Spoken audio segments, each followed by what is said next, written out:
காலை வணக்கம் எரிவன். என்னதான் அடி கொஞ்சம் பலமா வாங்கினாலும் இந்த வீக்கெண்ட் கம்யூனிட்டி ஓட்ட பயிற்சியில கலந்து கொள்ளாம வீட்டில் உட்கார மனசு இல்ல. சட்டை போட்டு நம்ம ரெட் பாண்டாவெல்லாம் மாட்டிக்கிட்டு வந்தா இன்னைக்கு ஒரு நல்ல நண்பர்கள் கூட்டம். ஆனா என்னத்தான் ஒரு வாரமும் வந்தாலும் எல்லா வாரமும் நம்மளுக்கு போர் அடிக்காத மாதிரி ஏதாச்சும் ஃப்ரெஷ்ஷா விளையாட்டு நிகழ்ச்சிகள்லாம் நம்ம ஓனர் இறக்கிறாரு. அந்த லிஸ்ட்ல இன்னைக்கு ஒரு விளையாட்டு பயிற்சி இருக்கு. 5 கிலோமீட்டர் ஓட்டத்துக்கு அப்புறம் சொல்றேன். நான் முடிஞ்ச லெவலுக்கு ஒரு 1 கிலோமீட்டர் ஓடி இருப்பேன். அப்புறம் நம்ம ஆக்சிடென்ட் ஆன பிளேஸ்ல இருந்து ஒரு மெசேஜ், நீ மட்டும் நிக்காம ஓட்டினா அடுத்த 10 நாளைக்கு பெட் ரெஸ்ட் தான் மாமேன்னு. அது என்னமோ ஃபைனலா கரெக்ட் தான். எப்பயுமே உங்களுக்கு உடல்நிலையில ஏதாச்சும் பிரச்சனை இருக்குன்னா முடிஞ்ச லெவலுக்கு உங்க பாடி ரெக்கவர் ஆக கொஞ்சம் டைம் கொடுங்க.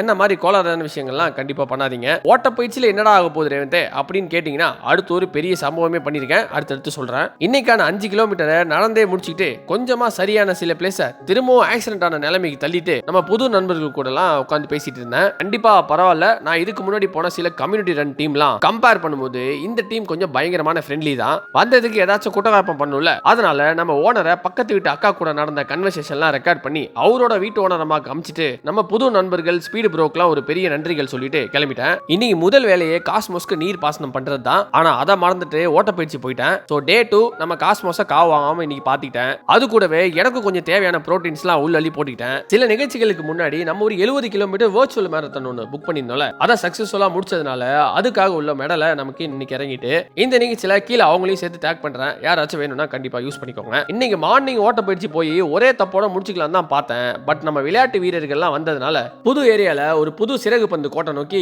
கிளம்பிட்டோம். அங்க போயிட்டு கூட பல வாட்டி தோணுச்சு பேசாம உட்கார்ந்துடுறா ரேவந்த்னு. ஆனா அதை கேட்காம லெஃப்ட் ரிப்பை பிடிச்சிக்கிட்டே ஸ்டார்ட் பண்ணேன். இங்கேயும் ஓடாம ஒரே இடத்துல நின்னுட்டு விளையாடுறது தான் பிளான் பண்ணேன். பட் நம்ம தான் கொஞ்சம் ஆர்வ கோளாறாச்சுல, அதனால ஃபர்ஸ்ட் ராங் ஷாட்ல இந்த உடம்புல எல்லாம் ஸ்டிச் போட்டு பிரிஞ்சா ஒரு சவுண்ட் வரும்ல, அந்த மாதிரி ஒரு சவுண்ட் கேட்டுச்சு. அப்ப கூட நான் திருந்தல. தென் ரெண்டாவதா சின்ன ஷாட்ல கையை ஃபுல்லா தூக்குன, ரெண்டாவது ஸ்டிச்சும் பிச்சிச்சு. வலி வாலிபால் மாதிரி லெஃப்ட் ரிப்ல முன்னாடி பின்னாடின்னு வச்சு செஞ்சிருச்சு. அதனால மொத்தமா செட்டில் ஆயிட்டு நம்ம பாய்ஸ் ஆட்டத்தெல்லாம் உட்கார்ந்து பார்க்க ரொம்பவே நல்லா இருந்துச்சு. அதுலயும் நம்ம வளர்ந்தோறும் அங்கரமிசி இங்கரமிசி என்னும் சிசி பறந்து பறந்து விளையாண்டதை பல பெண்கள்லாம் ரசிச்சு பார்த்துட்டு இருந்தாங்க.